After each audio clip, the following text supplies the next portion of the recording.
I recently read the famous comic Avengers Forever, which was published in 1998 and ran until November 1999. It was written by Kurt Busiek and Roger Stern and has become one of the most famous arcs in all of Marvel Comics history. Before I explain how this can be the template for Avengers: The Kang Dynasty, I will briefly explain what happens in this book so that you can get a better idea of where I'm pulling inspiration from. All of this is purely from my imagination, so this is not like something to trust or anything like that. This is all just what I would want to see in Kang Dynasty and how I believe Avengers Forever could be the perfect template for the Kang Dynasty. So I'm going to just get into it right now. So Avengers Forever revolved around the Avengers defending Rick Jones from Immortus, who is a future version of Kang the Conqueror. Now, Kang the Conqueror is one of the Avengers' most deadliest enemies. He's one of the most dangerous beings in the universe, and he has been causing problems for the Avengers for quite some time. So in this book, Immortus serves the Timekeepers and wants to contain humanity on Earth. In the future, humanity conquers the galaxies with Jones using a power called the Destiny Force. So he kind of rules this army of the Avengers that end up going on a conquest throughout the galaxy to basically overthrow every being in the universe. So Immortus is serving the Timekeepers because the Timekeepers believe that humanity needs to be contained and should not be able to go through that whole conquest phase. So Immortus is hired basically to kill Jones in order to stop that from happening. Now, Kang the Conqueror helps the Avengers in protecting Rick, which is an unexpected twist. The Avengers visit different timelines to stop Immortus from pruning them. For example, they visit the future, they visit the Old West, and they visit an alternate version of the 1950s. And along all of those time jumps, they encounter numerous heroes in each one of these timelines. Now, Immortus creates this thing called the Forever Crystal, which would give him the power to alter all of time. This book also establishes Kang's complex life, including his love life with Ravonna, who was played by Gugu Mbatha-Raw in the Loki series on Disney+, and it also established how it impacts his later choices. In this book, they must come together to end the tyranny of the Timekeepers and stop Immortus.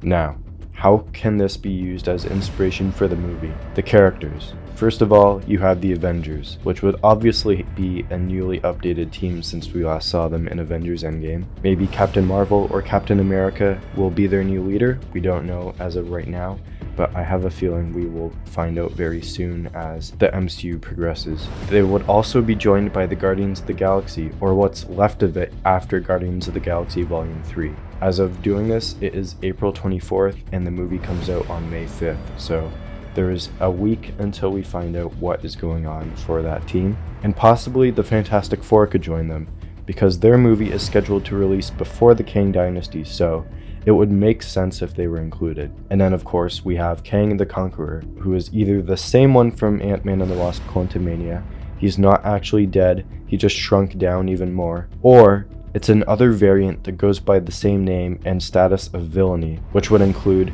he was also exiled from the Council of Kangs, and he wants to prove himself as the supreme version of all the Kangs. And then of course we get Immortus, who is obviously the main threat and the leader of the Council of Kangs. The Timekeepers were established to be dead or fake, so you wouldn't need a Timekeeper plot point in this story, and that was brought into the MCU in Loki, where the Timekeepers were like just robots, they weren't actual beings. But they still could bring them into this somehow if they wanted to establish them as actually being real. In addition to Immortus, you would have Rama Tut, who we also saw at the end of Quantumania, who would assist Immortus, and the Centurion, who would also be a part of that group. Now for the story, so this is all original, this is all how I believe this story could play out. This is not like official in any way. I don't know if I could be right at any point, so viewer discretion is advised if any of this does become spoiler territory or actually does happen, so just be aware. I'm gonna get right into it. So the story would be very similar to Avengers Infinity War in the sense that there's this villain that is having an uprising and he is posing a real big threat to the universe. and all the heroes have to come together. So the main villains would be Immortus, Rama-Tut, and the Centurion, and for the sake of this video, I will refer to them as the Three, as I'm not just going to keep saying their names over and over again, it's just going to get too confusing. So the Three are unleashing the Kang variants across the multiverse to end the age of heroes, with 616 being the main threat to their plan. At the end of Quantumania, we see Immortus talking about how the heroes are beginning to touch the multiverse, and if they continue doing that, they will ruin everything they have built. So, the Kangs have an established presence in the multiverse and they'd like to maintain it that way. So this plan would mean that the Three would be stopping the heroes from preventing their reign of conquering in every branched universe, and Loki will then act as the way Hulk did in Infinity War, where he will be informing the heroes of Kang / the Three's arrival and their ultimate plan, since he has encountered them in his own series. At this point, if Doctor Doom is introduced in the Fantastic Four movie, maybe he unites with the Fantastic Four and the heroes to ensure that the world he wants to rule is not harmed, because, you know, Doctor Doom's gonna conquer whenever he wants. But in addition to this, he will secretly be plotting his own schemes to overthrow Kang, which I will get into more later. Now, the Avengers, Guardians of the Galaxy, and the Fantastic Four will unite to create a plan. They will split off into separate teams to tackle specific universes and bring all the newcomers together, so all the new heroes introduced in Phase 4 and more in Phase 5 will be coming together in this movie. Ultimately, they will end up fighting different variants of Kang. The Three will then split up and go to certain important timelines to protect it from the heroes' attacks. So one team will fight Immortus and his soldiers, another team will fight Rama-Tut and his soldiers, and then another team will fight the Centurion and his soldiers. Once this happens, the Three will obtain the Forever Crystal. This would be found after they prune Chronopolis, which is, in the comics, Kang's, basically, realm, or the realm that he conquers, his home. After getting the Forever Crystal, they will use this to alter the multiverse in any way that they want. So then the Three would use it to shape the multiverse into their image, where they rule everything. After this, the heroes will take the Forever Crystal and keep it away from the Kang variants. So this will cause all of them to go into a rage and start to attack the heroes more and harder. So as the fighting goes on and the timelines are pruned, saved, and attacked, the heroes discover the real reason why the Three are so motivated to ruling the multiverse. So, we know in the book that Ravonna plays a big part in Kang's life. All of his variants want to be with her, and she's the one for him. In this cinematic universe, we could say Ravonna dies in every one of their timelines, and they are searching for one where she survives. So each variant is hell-bent on being the one who gets to be with her. If they find one where she dies, they simply prune it or conquer it in rage, which would then grow their overall multiversal dynasty to further search for her. The heroes recognize the reason as to why the Three are doing this, but they won't stand for the deaths of trillions in the multiverse, and at that point they vow to defeat all of the Kangs. This would result in an ultimate battle at the end, where all the heroes come together to fight an entire army of all of Kang's variants, with the Three being at the head of all that. So then Doctor Doom would manage to reason with the Three and form an alliance amongst themselves, and the heroes would be unaware of this deal. Now, the cliffhanger, which would be similar to Infinity War, getting that same gut-punching feeling when all the heroes were dusted off after Thanos snapped his fingers with the Infinity Gauntlet. So, here it is.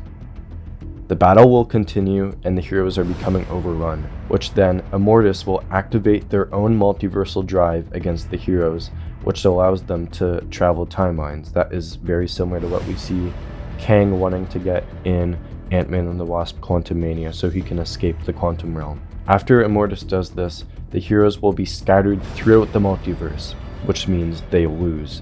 Very similar to Infinity War, and I think this has to happen in the Kang Dynasty because the heroes aren't always going to win, and I feel like in an event as big as this, they can't win at all. They have to lose. So after this, Earth 616 is ruled by the Three, and they regain the Forever Crystal. However, Doctor Doom, being the genius he is spared by the three after their deal. After this, he is told he will serve the three, which of course he opposes, and then he kills Immortus, Ramatot, and the Centurion. He then obtains the Forever Crystal and becomes God Emperor Doom, and begins to rule the multiverse, which then would lead into Secret Wars. So that is what I believe could be the main plot to Avengers: The Kang Dynasty, and that's how I see Avengers Forever being the popular story it is, and should be having a fairly great influence on this movie, how that can influence how this plays out. Now, I did also come up with the post-credit scenes that could be included in this movie, and the second one of which I have always believed should be something, especially if they're going into Secret Wars. So, the first one, Kang the Conqueror is alive. He's lost in limbo, which is a space between time and space, very similar to the quantum realm but separate.